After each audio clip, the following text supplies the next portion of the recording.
చింతపండు ఫస్ట్ నానబెట్టుకోవాలి. ఒక 5 నిమిషాలు ఆ చింతపండు నానబెట్టుకొని ఉల్లిగడ్డ కట్ చేసుకోవాలి. కొత్తిమీర, ఉల్లిగడ్డ, ఒక ఉల్లిగడ్డ, కొత్తిమీర, ఒక ఎల్లిపాయ ఒలుసుకున్న, ఒక 3 పచ్చిమిర్చి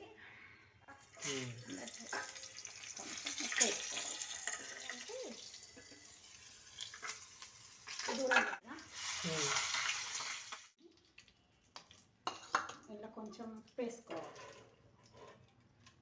ఇట్లా పచ్చిమిర్చి, ఉల్లిగడ్డ, కొత్తిమీర, ఉప్పు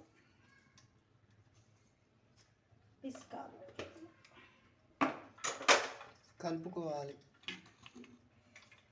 కలుపుకున్నాడు కాదు, గట్టిగా ఇట్లా చెదుడుకోవాలి.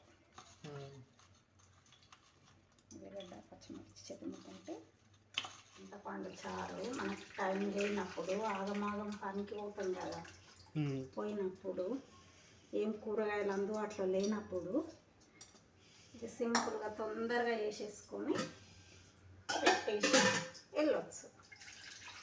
తొందరగా అయిపోతుంది. మళ్ళీ చింతపండు ఆరోగ్యానికి చాలా మంచిదా? ఎప్పుడు ఏ సీజన్లో మంచిగా వస్తుంది? ఎండాకాలంలో మంచిది.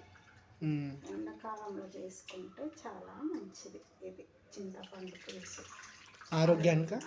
మళ్ళీ సండే నాన్ వెజ్ తింటాం కదా, తెల్లవారి చారు తినాలి.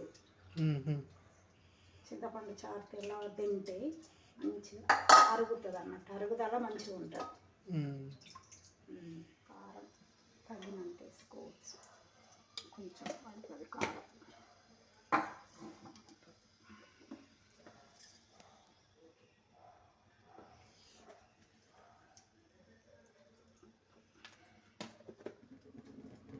జీలకర్ర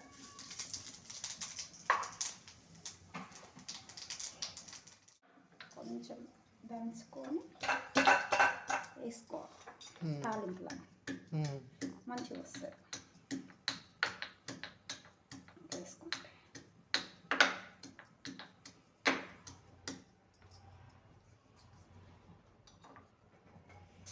మాడిపోకుండా చూసుకోవాలి. కరివేపాకు,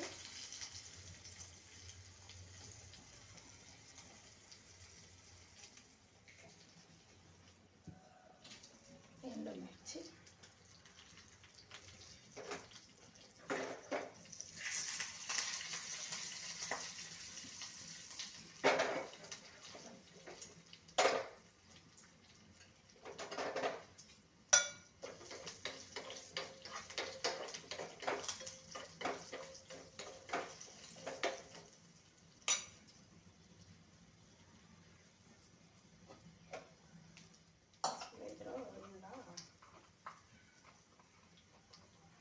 ధనియాల పౌడర్,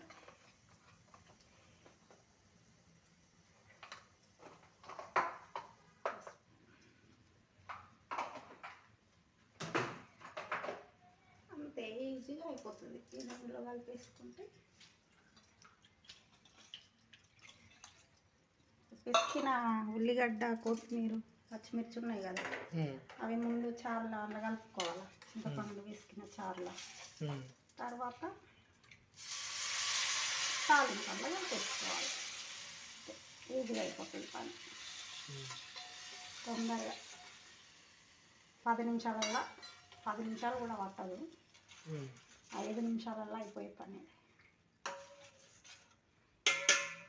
అయిపోయింది. పండు చారు రెడీ. ఇది